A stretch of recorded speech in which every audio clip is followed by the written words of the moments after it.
Good morning students. Chapter 7 કણના તંત્રો અને charge ગતિ. ચેપ્ટરમાં આગળ વધીએ, અમુક ક્વેશ્ચન્સ જોઈએ. સી એક તકતી સરક્યા સિવાય ગબડે છે, તેની કુલ ગતિ ઊર્જાનો કેટલો ભાગ ચાર્જ ગતિ ઊર્જા સ્વરૂપે હશે? સમજો ક્વેશ્ચન શું છે. આપણને ખબર છે કે જ્યારે કોઈ પદાર્થ સરક્યા સિવાય ગબડે છે, એટલે કે રોલિંગ ગતિ, રોલિંગ મોશન, તો રોલિંગ ગતિ એ બે પ્રકારની ગતિનું મિશ્રણ છે. એક છે રેખીય ગતિ અને બીજું છે ચાક ગતિ. તો કુલ ગતિ ઊર્જા બરાબર સરક્યા સિવાય ગબડતા પદાર્થ માટેની કુલ ગતિ ઊર્જા એટલે રેખીય ગતિ ઊર્જા વત્તા ચાક ગતિ ઊર્જા. હવે તમને ક્વેશ્ચન શું દીધો છે, જુઓ કે કુલ ગતિ ઊર્જાનો કેટલો ભાગ ચાક ગતિ ઊર્જા સ્વરૂપે હશે. એટલે સાચું કહું ને તો તમારો ક્વેશ્ચન શું થાય ખબર? તમારે શોધવાનું શું છે? RKE એટલે રોટેશનલ કાઇનેટિક એનર્જી, ચાર્જ ગતિ ઊર્જા divided by total kinetic energy એટલે કે કુલ ગતિ ઊર્જા. સમજો ક્વેશ્ચન. કુલ ગતિ ઊર્જાનો કેટલા ભાગ ગતિ ઊર્જા ચાર્જ ગતિ ઊર્જા સ્વરૂપે હશે? કુલ ગતિ ઊર્જાનો કેટલો ભાગ ચાર્જ ગતિ ઊર્જા સ્વરૂપે હશે? તો તમારે પહેલા બધી વસ્તુ શોધવી પડે. શોધીએ. ચલો પહેલામાં હું શોધું છું યસ કુલ ગતિ ઊર્જા. તો ટોટલ કાઇનેટિક એનર્જી, કુલ ગતિ ઊર્જા. આપણને ખબર છે રોલિંગ ગતિ કરતા પદાર્થ માટે કુલ ગતિ ઊર્જા એટલે કે રેખીય ગતિ ઊર્જા વત્તા ચાક ગતિ ઊર્જા. તો હું લખું છું સૂત્ર, જુઓ ટોટલ ગતિ ઊર્જા બરાબર રેખીય ગતિ ઊર્જા વત્તા ચાક ગતિ ઊર્જા. ક્લિયર? ઓકે. શું લખ્યું ખબર નહીં? મેં શોર્ટ ફોર્મ લખ્યા છે, રેખીય ગતિ ઊર્જા વત્તા ચાક. ચલો રેખીય ગતિ ઊર્જા એનું સૂત્ર આપણને ખબર છે, હાફ એમ વી સ્ક્વેર પ્લસ ચાક ગતિ ઊર્જા એનું પણ સૂત્ર ખબર છે, half I omega square. Okay is equal two આને એઝ ઇટ ઇઝ જ રાખીશું, છેલ્લે સુધી હાફ એમ વી સ્ક્વેર પ્લસ હાફ. હવે યાદ કરો, છો ટેબલ તમને આપ્યું છે તકતી માટે. તકતીના કેન્દ્રમાંથી પસાર થતી અને એના સમતલને લંબ અક્ષને અનુલક્ષીને જડત્વની ચાક માત્રા I નું સૂત્ર થશે mr²/2. જોઈ લો ટેબલમાં mr²/2. ઓમેગા આપણને ખબર છે v = ઓમેગા r, તો ઓમેગા = v upon r. અહીંયા ઓમેગા સ્ક્વેર છે તો it is v² upon r². Simple. Okay તો r² ગયા, r² ગયા, તો is equal to it is half mv² plus it is 2 into 2 4 એટલે 1/4 mv². કોઈ ડાઉટ? ઓકે બહુ સરળ છે. ઓકે કુલ ગતિ ઊર્જા એટલે રેખીય ગતિ ઊર્જા વત્તા ચાક ગતિ ઊર્જા, half mv² half i omega square. i ની કિંમત મૂકી, ઓમેગા ની કિંમત મૂકી. હવે આ બંનેનો સરવાળો કરીએ. ચલો ક્રોસ ગુણાકાર કરીએ. 4mv² પ્લસ 2mv² એટલે કેટલા થશે? 6mv². 4 ગુણ્યા 2 એટલે નીચે કેટલા થઈ જશે? 8. ઓકે હવે 3 ગુણ્યા 2 4 ગુણ્યા 2 એટલે આનો જવાબ આવશે કે 3/4 mv². બોલો કોઈ તકલીફ અહીંયા સુધી? બહુ સરળ છે. ઓકે તેમનું સિમ્પ્લિફિકેશન મેં કર્યું. ઓકે હા હવે મારે શોધવું છે ચાક ગતિ ઊર્જા ભાગ્યા કુલ ગતિ ઊર્જા. તો શું ચાક ગતિ ઊર્જા માં સેપરેટલી શોધવાના છે? ના, જો અહીંયા આ છે પ્લસ પછીનું શું છે? ચાક ગતિ ઊર્જા, પ્લસ પછી આ ચાક ગતિ ઊર્જા, પ્લસ પછી આ ચાક ગતિ ઊર્જા, પ્લસ પછી આ ચાક ગતિ ઊર્જા. તો આ ચાક ગતિ ઊર્જા RK = 1/4 mv² લખાય ને? આ લખાય. તો જો અહીંયા લખું RKE upon EKE is equal to, ચલો ચાક ગતિ ઊર્જા કેટલી છે? 1/4 mv². કઈથી લખ્યું ખબર પડી? અહીંયા. ઓકે ડિવાઇડેડ બાય કુલ ગતિ ઊર્જા. ચલો કુલ ગતિ ઊર્જા મેં શોધી 3/4 mv². it is 3/4 mv². તો સી 4 ગયા, 4 ગયા, mv² ગયા, mv² ગયા, જવાબ આવશે 1/. ક્લિયર? તો સી બહુ સિમ્પલ છે કે કુલ ગતિ ઊર્જાનો કેટલાનો ભાગ ચાર્જ ગતિ ઊર્જા સ્વરૂપે હશે? તો 1/3. ઓકે હા તમારે ટકામાં શોધવું હોય તો ગુણ્યા 100 કરી નાખવાના. સિમ્પલ. ટકામાં શોધવું હોય તો ગુણ્યા 100 કરવાના કે 1/3 ગુણ્યા 100. જે આવે એ તમારો જવાબ, જે આવે એ તમારો જવાબ. હા બીજો એક ક્વેશ્ચન આમાં જ પોસિબલ થાય. જો બોલું છું કે એક તકતી સરક્યા સિવાય દબડે છે તેની કુલ ગતિ ઊર્જાનો કેટલો ભાગ રેખીય ગતિ ઊર્જા સ્વરૂપે હશે, રેખીય ગતિ ઊર્જા સ્વરૂપે હશે. તો મને આન્સર આપો. ચલો તમારે શું શોધવાનું કે linear kinetic energy upon total kinetic energy, રેખીય ગતિ ઊર્જા ભાગ્યા કુલ ગતિ ઊર્જા. ખાસ યાદ રાખજો. ઓકે, હા મેથડ આ છે. ચેન્જ શું થશે? અહીંયા rp 1/4 mv² લખ્યા હતા, એની જગ્યાએ તમારે 1/2 mv² અહીંયા લખવાના અને સિમ્પ્લિફિકેશન કરવાનું. ક્લિયર? તો આ એક બહુ જ સરળ ક્વેશ્ચન હતો કે જેમાં રોલિંગ ગતિને રિલેટેડ તમારે ઇક્વેશન્સ યાદ રાખવાના છે. ઓકે, આગળ બીજો એક ક્વેશ્ચન જોઈએ. ચલો બીજો એક ક્વેશ્ચન જોઈએ. સી જો શું છે ક્વેશ્ચન? m દળ અને r ત્રિજ્યાવાળા 4 નક્કર ગોળા એક ચોરસના 4 ખૂણાઓ ઉપર મૂકેલા છે. જો ચોરસની બાજુનું માપ a હોય તો ચોરસની કોઈ એક બાજુને અક્ષ તરીકે લઈ તેને અનુલક્ષીને તંત્રની જડત્વની ચાર માત્રા શોધો. હે ને? ચલો સમજીએ. પહેલામાં પહેલું તો હું એક ચોરસ લઉં C.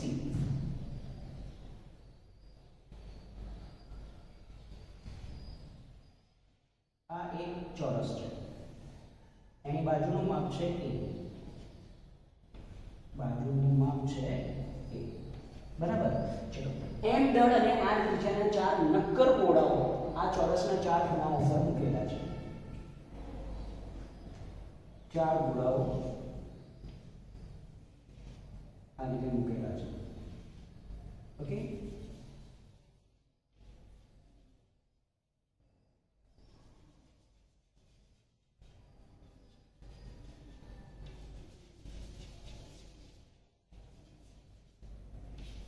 ચારેયનો દળ m છે અને ત્રિજ્યા r છે. તો આ રીતના 4 ખૂણાઓ મૂકેલા છે. બરાબર? ઓકે, તો ક્વેશ્ચન છે તો કોઈ એક બાજુને માપ અક્ષ તરીકે લઈ તેને અનુલક્ષીને જડત્વની ચાર માત્રા શોધો. હું પહેલા નામકરણ કરી દઉં કે દાખલા તરીકે આ a, આ b, આ c અને આ d. તો ચોરસ થઈ ગયો ABCD. ઓકે, હવે તમને ક્વેશ્ચન શું છે? ચોરસની કોઈ એક બાજુને અક્ષ તરીકે લઈ તેને અનુલક્ષીને તંત્રની જડત્વની ચાર માત્રા શોધો. તો જો હું અક્ષ ધારું છું કે આ AB બાજુમાંથી પસાર થતી અક્ષ છે. કઈ બાજુમાંથી પસાર થતી અક્ષ? AB બાજુમાંથી. તો લખું છું અહીંયા ધારો કે અક્ષ AB બાજુમાંથી પસાર થાય છે. AB બાજુમાંથી પસાર થાય છે. તો કરવાનું શું? જો બહુ સિમ્પલ છે. આ અક્ષને અનુલક્ષીને A ની જડત્વની ચાર માત્રા શોધો, આ અક્ષને અનુલક્ષીને b ની જડત્વની ચાર માત્રા શોધો, આ અક્ષને અનુલક્ષીને c ની જડત્વની ચાર માત્રા શોધો, આ અક્ષને અનુલક્ષીને d ની જડત્વની ચાર માત્રા શોધો. ક્લિયર? ઓકે, હવે ગોળો એટલે હું અહીંયા લખું છું સપોઝ આ ગોળો છે.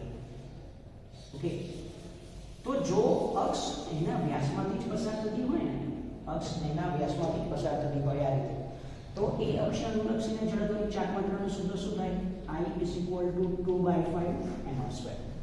જો અક્ષ ગોળાના કેન્દ્ર અથવા તો ગોળાના વ્યાસમાંથી જ પસાર થતી હોય ને તો એ અક્ષને અનુલક્ષીને એની જડત્વની ચાર માત્રા I is equal to શું થશે? 2/5 mr². 2/5 mr². ક્લિયર? ઓકે, કેટલી થશે જડત્વની ચાર માત્રા? I is equal to 2/5 mr². તો આ યાદ રાખવાનું છે. હવે જોઈએ AB અક્ષમાંથી પસાર થાય છે અહીંયા. તો આ અક્ષને અનુલક્ષીને હું શું કરું ખબર? પહેલા ચાર ગોળાઓ છું. તો આ અક્ષને અનુલક્ષીને A ની જડત્વની ચાર માત્રા શોધું, પછી B ની, પછી C અને પછી D ની, અને પછી ચારે ચારનો શું કરી લઈશ? સરવાળો. તો લખું ચલો અહીંયા પહેલેથી હું કે ગોળા A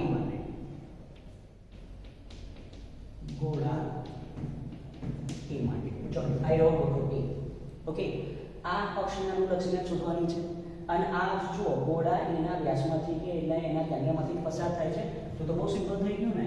IA is equal to 2/5 mr², કારણ કે આ અક્ષ એના વ્યાસમાંથી પસાર થાય છે.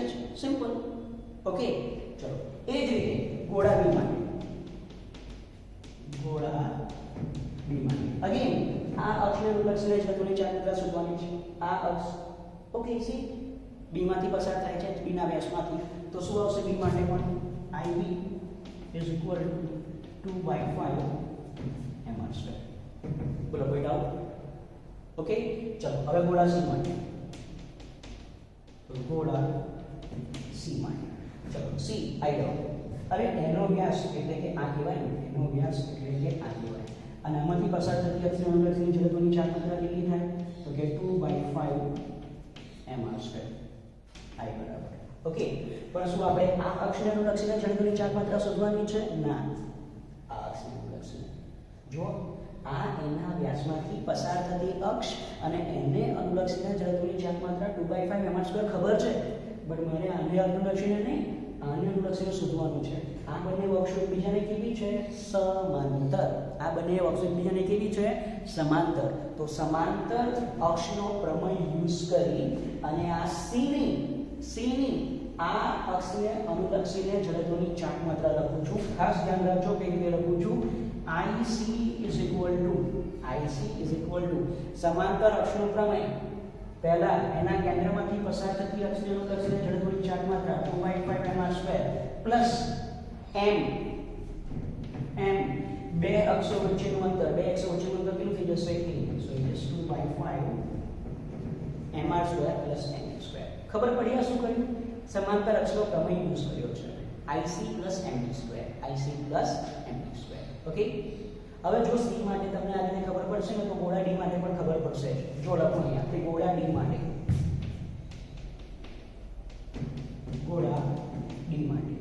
id ફરીથી ગોળા d નો જે વ્યાસ છે એ તો આ છે, અને આને અનુલક્ષીને જડત્વની ચાર માત્રા કેટલી છે? તો કે ઇટ ઇઝ 2/5 mr².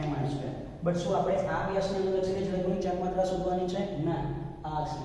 આ બંને અક્ષો એકબીજાને કેવી છે? સમાંતર. તો ફરીથી d આ અક્ષને અનુલક્ષીને જડત્વની ચાર માત્રા શોધવા માટે સમાંતર અક્ષનો પ્રમેય યુઝ કરીએ તો 2/5 mr² પ્લસ ફરીથી it is mx. ખબર પડી? જો હું એવું કરું ને કે અક્ષ આ સીડીમાંથી પસાર થાય છે તો સિચ્યુએશન ઊંધી હોત. હા, જો હું અક્ષ આ સીડીમાંથી પસાર થતી હોત તો સિચ્યુએશન કેવી હોત? ઊંધી હોત. કે આ મને ઇક્વેશન ઉપર જતા રહે તો ઉપર વાળી ઇક્વેશન નીચે આવી જાય. ખબર પડે છે? ઓકે, તો આ મેં ચારે ચારની જુદી જુદી જડત્વની ચાર માત્રાઓ શોધી લીધી. હવે તંત્રની કુલ જડત્વની ચાર માત્રા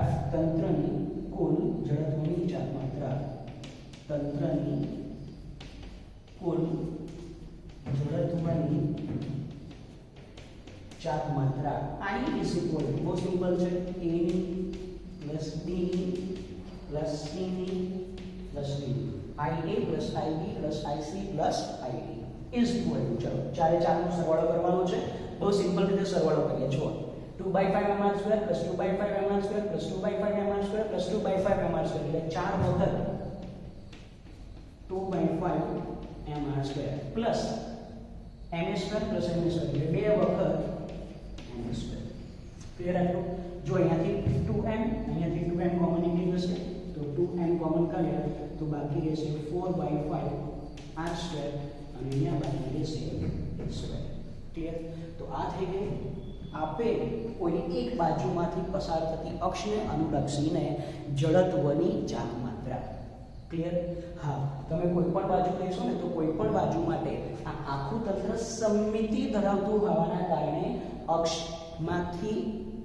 અક્ષ જે છે એ કોઈ પણ બાજુમાંથી પસાર થતી લો, આન્સર સેમ આવશે. ક્લિયર? કોઈ ડાઉટ?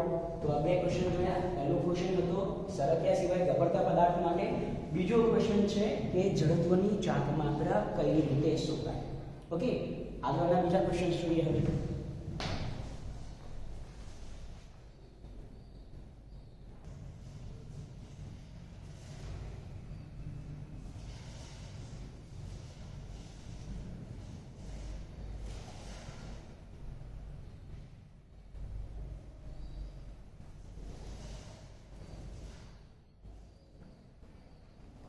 ઓકે, નેક્સ્ટ ક્વેશ્ચન જુઓ.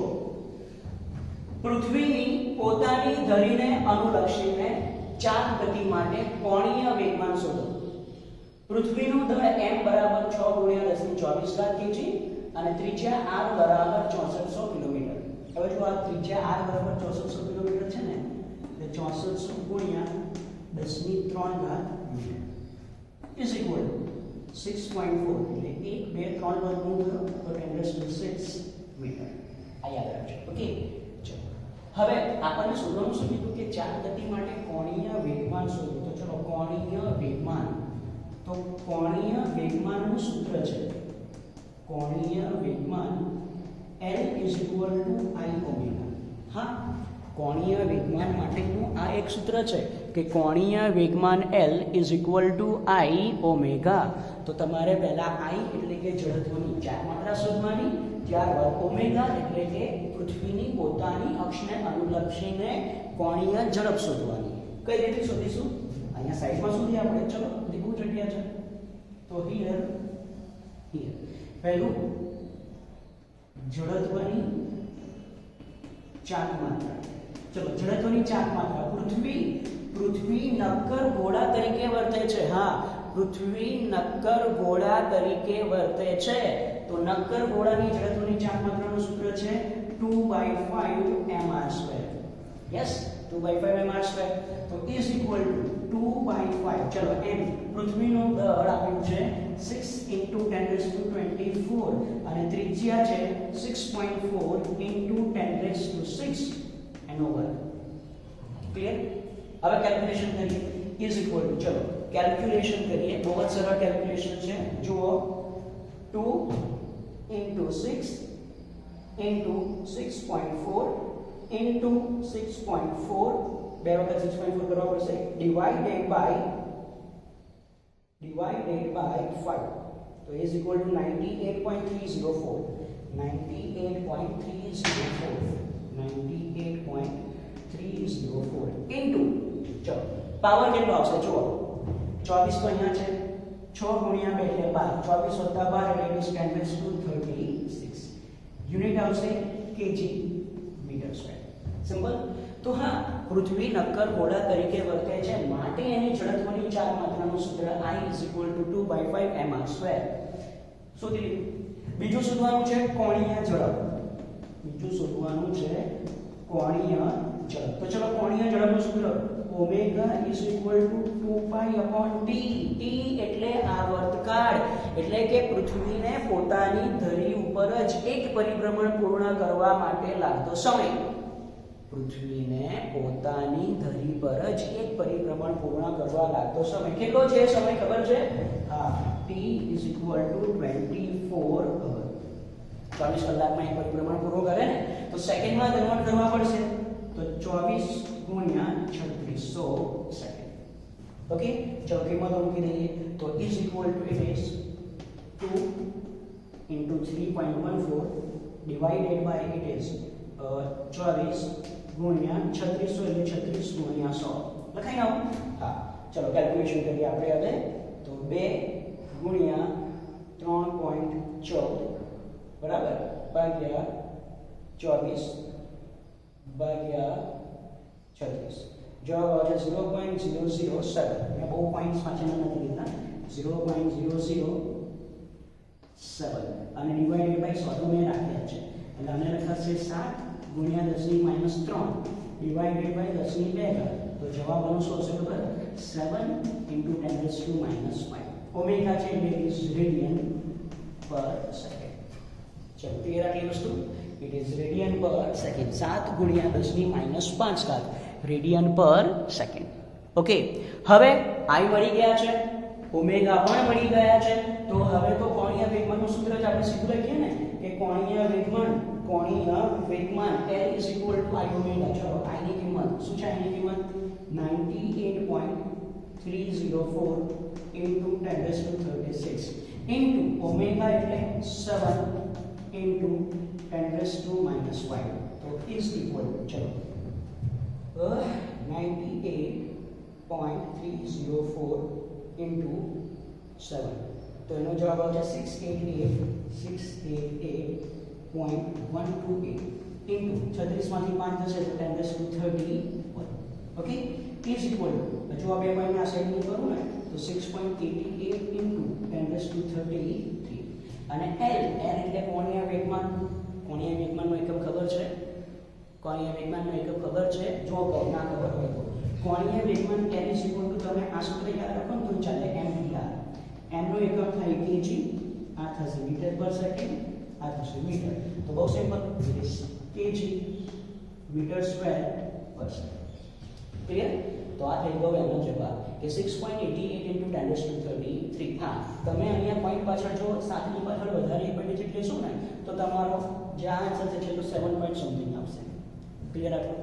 તો અગેન એક ઇક્વેશન બેઝ ઇક્વેશન છે કે જેમાં તમને પૂછ્યું છે કે પૃથ્વીની પોતાની ધરીને અનુલક્ષીને ચાર ગતિ માટે કોણીય વેગમાન શોધો. પૃથ્વીનું દળ અને ત્રિજ્યા આપ્યા છે, ડેટા આપ્યો છે, બસ સૂત્રમાં કિંમત મૂકીને તમારે કેલ્ક્યુલેશન કરવાનું છે. ઓકે, બીજો ક્વેશ્ચન જોઈએ. ચલો નેક્સ્ટ ક્વેશ્ચન. ઓકે, શું છે નેક્સ્ટ ક્વેશ્ચન જુઓ. ચલો, એક ચક્રની પ્રારંભિક કોણીય ઝડપ 20 રેડિયન પર સેકન્ડ છે. 10 સેકન્ડ દરમિયાન તે 100 રેડિયનનું કોણીય સ્થાનાંતર કરે છે. તો પ્રારંભથી શરૂ કરીને તે અટકી જાય ત્યાં સુધીમાં કેટલા પરિભ્રમણ કરશે? તેનો કોણીય પ્રવેગ શોધો. પહેલામાં પહેલો આપણે ડેટા લખીએ તો આપણને આઈડિયા આવશે. ચલો જુઓ, એક ચક્રની પ્રારંભિક કોણીય ઝડપ એટલે ઓમેગા 0 20 રેડિયન પર સેકન્ડ. 10 સેકન્ડ દરમિયાન એટલે કે t = 10 સેકન્ડ દરમિયાન 100 રેડિયનનું કોણીય સ્થાનાંતર એટલે થીટા બરાબર 100 રેડિયન કોણીય સ્થાનાંતર.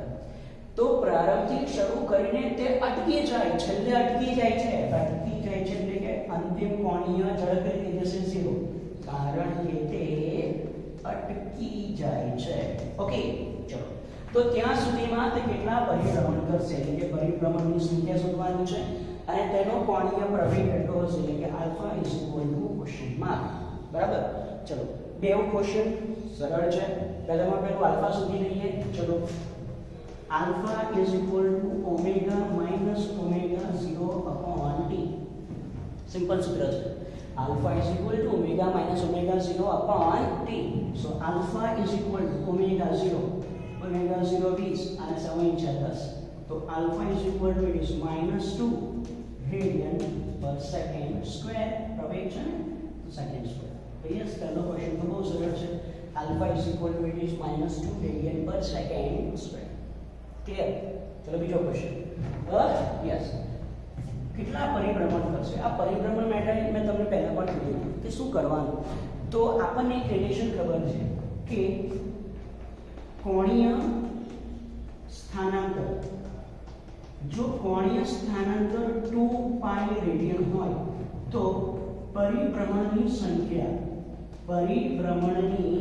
જે સંખ્યા છે એ કેટલી હોય? 1. જો કોણીય સ્થાનાંતર 2π રેડિયન હોય તો પરિભ્રમણની સંખ્યા થાય 1. અહીંયા તમને કેટલું કોણીય સ્થાનાંતર આપ્યું છે? થીટા બરાબર 100 રેડિયન. તો એ 100 રેડિયન જેટલા કોણીય સ્થાનાંતર માટે પરિભ્રમણની સંખ્યા m બરાબર કેટલા? રિલેશન કેમનું બનાવવાનું ખબર પડી? સો યસ, ખબર છે. ધેરફોર પરિભ્રમણની સંખ્યા n બરાબર 100 / 2π × 1. So yes, m = 50/π.